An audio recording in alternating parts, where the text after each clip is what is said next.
ಎಲ್ಲ ರೈತ ಬಾಂಧವರಿಗೂ ನಮಸ್ಕಾರ. ಇವತ್ತು ಕೃಷಿ ಮೇಳ 2025ರ ಕೃಷಿ ಮೇಳದಲ್ಲಿ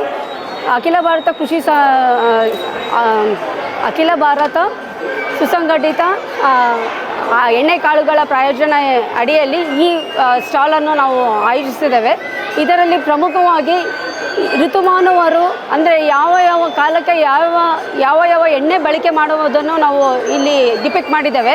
ಮೊದಲಾಗಿ ಬೇಸಿಗೆ ಕಾಲದಲ್ಲಿ ಅದು, ಚಳಿಗಾಲದಲ್ಲಿ ಅದು ಮತ್ತು ಮಳೆಗಾಲದಲ್ಲಿ ಯಾವ ಎಣ್ಣೆ ಅಂದರೆ ಒಂದೇ ರೀತಿಯ ಎಣ್ಣೆ ಉಪಯೋಗಿಸಿದಲೇ ನೀವು ಬೇರೆ ಬೇರೆ ಎಣ್ಣೆ ಅಂದರೆ ಈಗ ಸೂರ್ಯಕಾಂತಿ ಎಣ್ಣೆ ಆಗಲಿ, ಶೇಂಗಾ ಎಣ್ಣೆ ಆಗಲಿ ಮತ್ತು ಕೊಬ್ಬರಿ ಎಣ್ಣೆ, ಇದು ಸೂರ್ಯಕಾಂತಿ ಎಣ್ಣೆನ ಬೇಸಿಗೆಗಾಲದಲ್ಲಿ ಉಪಯೋಗಿಸಿದ್ರೆ ನೀವು ಚಳಿಗಾಲದಲ್ಲಿ ಎಳ್ಳೆಣ್ಣೆ ಅಥವಾ ಸಾಸಿವೆ ಎಣ್ಣೆ ಮತ್ತು ಮಳೆಗಾಲದಲ್ಲಿ ನೀವು ಕೊಬ್ಬರಿ ಎಣ್ಣೆನ ಉಪಯೋಗ ಮಾಡಬೇಕಾಗತ್ತೆ. ಯಾಕೆ ಅಂದರೆ ಸೂರ್ಯಕಾಂತಿ ಎಣ್ಣೆ ನಮಗೆ ಸುಲಭವಾಗಿ ಜೀರ್ಣ ಆಗುತ್ತೆ.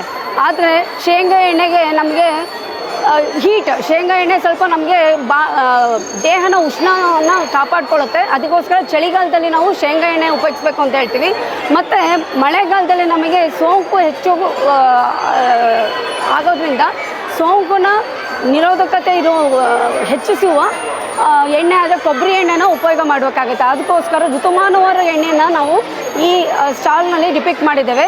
ಅದೇ ರೀತಿಯಾಗಿ ನೀವು ಎಣ್ಣೆಯಿಂದ ಯಾವ ಎಣ್ಣೆಯಿಂದ ಏನು ಪ್ರಯೋಜನ ಆಗುತ್ತೆ, ದೇಹಕ್ಕೆ ಏನೇನು ಅದು ಪ್ರಯೋಜನಕರವಾಗಿದೆ ಅಂತ ಅದನ್ನು ಹೇಳಿದ್ದೀವಿ. ಮತ್ತು ಇನ್ನೊಂದು, ಈ ಎಣ್ಣೆ ಜೀರ್ಣ ಆಗೋಕ್ಕೆ ಮತ್ತು ರೋಗ ನಿರೋಧಕ ಶಕ್ತಿಗೆ ಹೆಚ್ಚಿಸಲು ಸಹಾಯಕವಾಗುತ್ತೆ.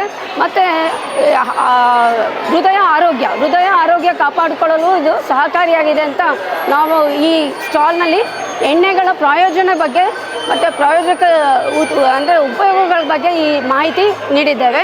ಮತ್ತು ನಮ್ಮ ಇನ್ನೊಂದು ಅಂದರೆ ಇಲ್ಲಿ ನೋಡ್ತಾ ಇರೋದು ಎಣ್ಣೆಕಾಳು ಬೆಳೆಗಳು ಮತ್ತು ಅದರಿಂದ ಏನು ಉತ್ಪನ್ನಗಳು ನಾವು ಮಾಡ್ತಾಯಿದ್ದೀವಿ ಅಂತ. ಮೊದಲು ಈ ಎಣ್ಣೆಕಾಳು ಬೆಳೆಗಳನ್ನು ನೀವು ನೋಡ್ತಾ ಇದ್ದೀರಿ.